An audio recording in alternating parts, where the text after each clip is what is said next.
প্রিয় বন্ধুরা, আসসালামু আলাইকুম। নীর একাডেমি 25 ইউটিউব চ্যানেলের পক্ষ থেকে তোমাদেরকে অনেক অনেক ধন্যবাদ। প্রিয় বন্ধুরা, আজকে তোমাদের একটা এমসিকিউ নিয়ে এসেছি জ্যামিতি থেকে। এই এমসিকিউটা তোমাদের জন্য খুবই গুরুত্বপূর্ণ। আশা করি এমসিকিউটা খুব মনোযোগ সহকারে দেখবে এবং ভালো লাগলে তোমাদের বন্ধুদের মাঝে অবশ্যই শেয়ার করবে। প্রিয় বন্ধুরা, তাহলে চলো এমসিকিউটা কীভাবে আমরা সমাধান করি তাই এখন দেখি। প্রিয় বন্ধুরা, দেখো এখানে একটা চিত্র এখানে দেখতে পাচ্ছ, চিত্র যদি এখানে নাম নেই, চিত্র একটা দেখতে পাচ্ছ।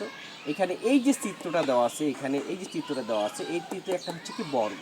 কারণ কেন বর্গ? কারণ এই বাহু এখানে এ মান দেওয়া, এখানে এ আছে, এটা এই বাহুটা এ আছে। যেহেতু এই চিহ্নটা দেওয়া আছে, তাহলে আমরা বুঝতে পারছি এই বাহু সমান এই বাহু, এই বাহু সমান এই বাহু। তো এই চিত্রটা হচ্ছে একটা হচ্ছে বর্গ। আর এই বর্গের ক্ষেত্রফল দেওয়া আছে কত? 16 বর্গমিটার। আবার এই যে একটা চিত্র দেওয়া আছে এখানে, একটা সমকোণী ত্রিভুজ দেওয়া আছে এখানে, এই একটা চিত্র এখানে দেওয়া আছে। এই এই এই ত্রিভুজের ক্ষেত্রফল দেওয়া আছে 16 বর্গমিটার। আর এই ত্রিভুজ বলছে এখানে বি বাহু, অর্থাৎ এই যে বাহুটা আছে এই বি এর মান কত সেটা আমাদের বের করতে হবে। প্রিয় বন্ধুরা, দুইটার কিন্তু ক্ষেত্রফল এখানে দেওয়া আছে, ক্ষেত্রফল থেকে আমাদের বির মানটা বের করতে হবে। তা আমরা জানি বর্গের ক্ষেত্রফল বাহু গুণন বাহু।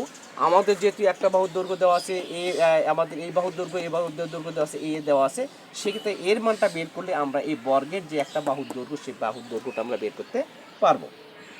প্রিয় বন্ধুরা, তো আমরা জানি বর্গক্ষেত্রের ক্ষেত্রফল, বর্গক্ষেত্রের ক্ষেত্রফল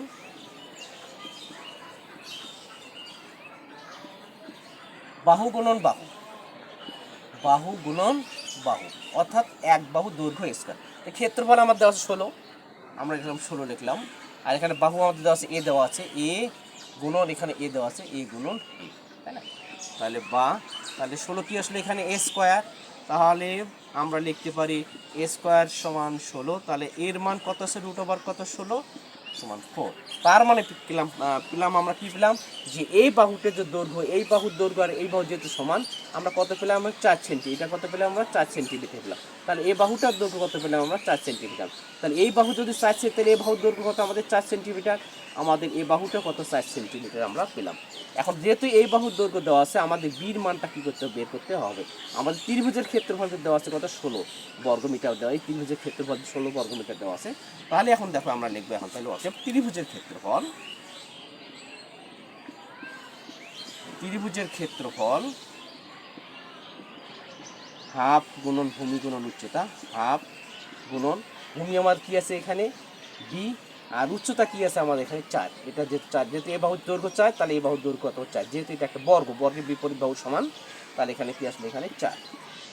তাহলে ক্ষেত্রফল আমার কত দেওয়া আছে? 16, আমার 16 দেওয়া আছে। তাহলে এখানে হাফ গুণন বি গুণন কত? 4। আমরা দুইতে কাটলাম এটা 2 বা 2b। আমরা 2b লেফট সাইডে নিয়ে এসে রাইট সাইডে নিয়ে গেলাম 16। তাহলে বির মান কত পেলাম? 16 ভাগ কত? 2 কত? 8। তাহলে আমরা পেলাম কত? অতএব বির মান কত পেলাম আমরা? 8। তাহলে আমার অপশন ছিল 1 মিটার, 2 মিটার, 4 মিটার, 8 মিটার।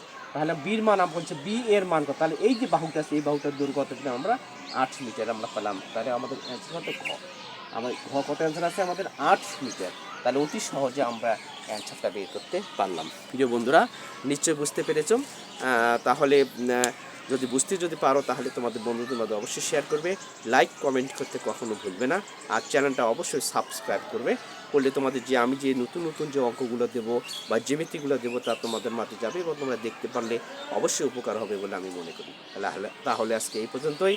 পরবর্তী ক্লাসে তোমাদের সঙ্গে আবার দেখা হবে। আসসালামু আলাইকুম।